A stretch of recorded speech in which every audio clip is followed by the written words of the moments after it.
لە درێژەی کار و چاڵاچیەکانمان وەکو ئەنجومەنی خەلیفانی کۆمەڵی ئیسلامی ئەوڕۆ هەستاین بە سازدانی ئێوارە کۆڕێک و سازکردنی مەراسیمێکی خەڵاتبەخشین کە لە کۆڕەکەدا بەڕێز مامۆستا عوسمان کانی کوردەییمان داوت کردبوو، میوانداریمان کردبوو کە وتارێکی بە پێزی پێشکەش بە خوشکان کرد و لە بەشی دووەمیشدا مەراسیمێک بوو بە بەخشینی کۆمەڵی خەڵات کە لەلایەن ئەنجومەنی خەلیفانی کۆمەڵی ئیسلامیەوە ئامادەکرا بوو بۆ ئەو خوشکە بەڕێزانەی کە ئامادە بوون. سپاس بەخوا ژمارەیەکی زۆر لە خوشکان ئامادەی کۆڕەکە و بە سمینارەکە بوون.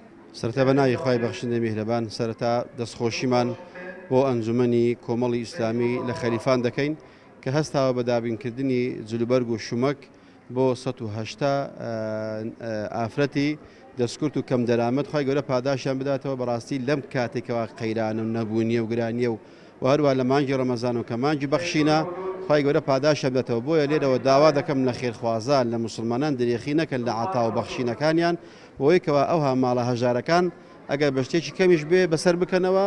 پێغەمبەری خوا دەفەرمێ صلی الله علیه وسلم هەر ئیماندارێک ناخۆشیێکی لە سەر ڕێلا ببەی خوای گەورە ناخۆشی دوا ڕۆژ لە سەلا دەبا. ئینشاءالله خوای گەورە پاداشتی خێرخوازان دەداتەوە و خوای گەورە پاداشتی ئەنجومەنی کۆمەڵی ئیسلامیش بداتەوە لە خەلیفان هەسەر کەوتوو بن. ئێمە وەکو خوشکان دەستخۆشی لە ئەنجومەنی برایەنەکەین کەوا هەستان بە خەڵاتکردنی زیاتر لە 180 خوشک دەستخۆشیان لەکەین هیوادارین بەردەوام بن جێگای پەنجەیان دیارە هیوای سەرکەوتنیان و دەخوازین ئینشاءالله بەردەوام بن.